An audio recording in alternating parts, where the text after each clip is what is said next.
So from at that point, now we know that you lead a super successful team.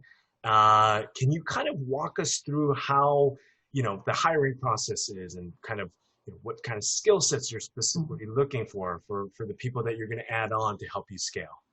Sure, sure. Well, before I even could start my team at CBRE, when I did, I was fortunate to get a job at CBRE, uh, and I was hired on somebody else's team. Mm, One of my informational interviews was with one of the top brokers in the country at the time, and he ended up hiring me on his team. So I had a great mentor. I learned from one of the best.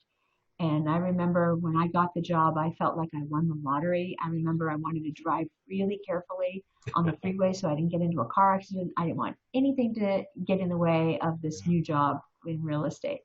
So I worked with him, and after a few years, he actually left CBRE, and originally I was supposed to go with him to a competitor.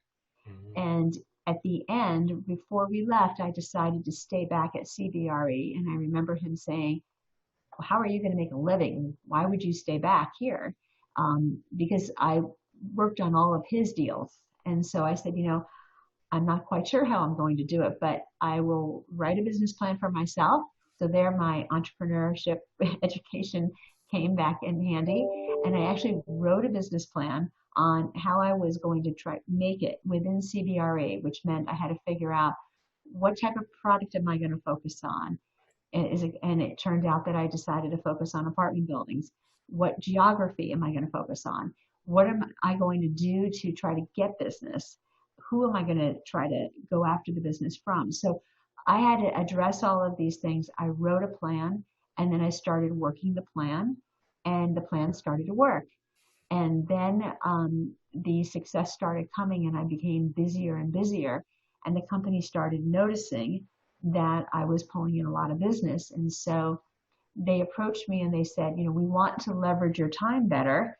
And so myself and the company sat down over a long period of time in conference rooms with the white erase board, trying to figure out what would our team look like mm. in order to help leverage my time. Now I'd be able to have a financial analyst, so I wasn't running all the numbers at night and on the weekends on my own. I'd be able to have marketing people, so I didn't have to worry about actually creating the marketing brochures. I could have a designer do that. It really helped me leverage my time. So we mapped out a chart, and it came out to about 10 people for the team. And then once we figured out what the roles were and the responsibilities of each of those 10 people, then it was a matter of trying to find the right person for each of those roles. And what I ended up looking for was somebody who really was passionate about the role that I was trying to have them fill. So if it was somebody who was going to be a financial analyst, I wanted them to love doing Excel spreadsheets all day long. Not somebody that really wanted to be a salesperson and just use that as a stepping stone to come in as my financial analyst and then to graduate after a year or two and try to move into sales. Right. So I think it was important to really find people who are passionate about what they do, like a designer, somebody who has that expertise in knowing what are the right colors and how to make a building pop on paper. If they're happy doing that, then they're going to have that passion, and it's going to come out in their work. And I think they'll be much better than the Right. person I hire that really doesn't is just doing that as a starter job and then wants to move into something else. So that was one thing that I looked for, was passion for the role. The other thing that I look for is somebody who is detail oriented. Mm, So when they would send in their resumes to me, we would ask them to write a cover letter about why they're, you know, um, applying for the job. We would read the cover letter carefully. We mm. would notice if there were any typos on the cover letter or in the resume. And if there were, then unfortunately they were eliminated, because if they can't get a cover letter and their resume correct without typos, Right. and they're not going to be able to do good work product for our clients. So that was a telltale sign. I also looked at personality.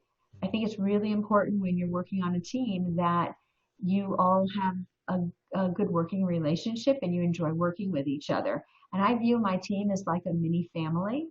And it's really important that we like to work together because we're going to be collaborating, and we have to be able to be respectful and also enjoy working with each other.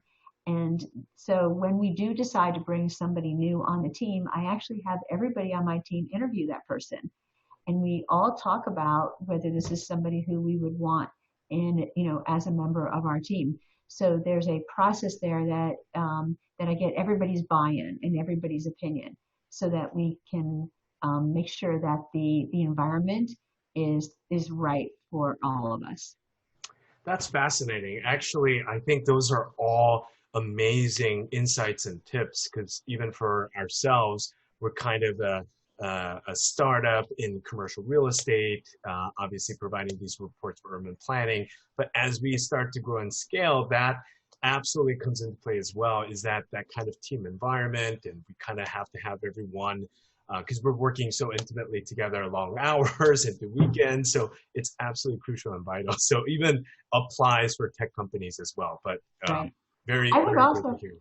yeah, I would also add that one thing we like to do is when we interview somebody for, say, an hour, and Mhm. if we think that they have promise, we invite them to come spend a day in the life with us. That's And also great. Yeah, yeah, and that really is nice. You get to know them. They get to, and also I want them to see what they would be doing on the team right. so that they really could understand how we all work together. And they, and I want them to feel comfortable that when they make the decision that they want to join our team, that they really know that this is the right place for them. And then conversely, we all want to know that we've spent more time with them and to make sure that we understand their personality and that they're asking the right questions, and that we're also saying, is this somebody who we would want to spend our days with? So I think it's a really good way to get beyond just a 1 hour interview.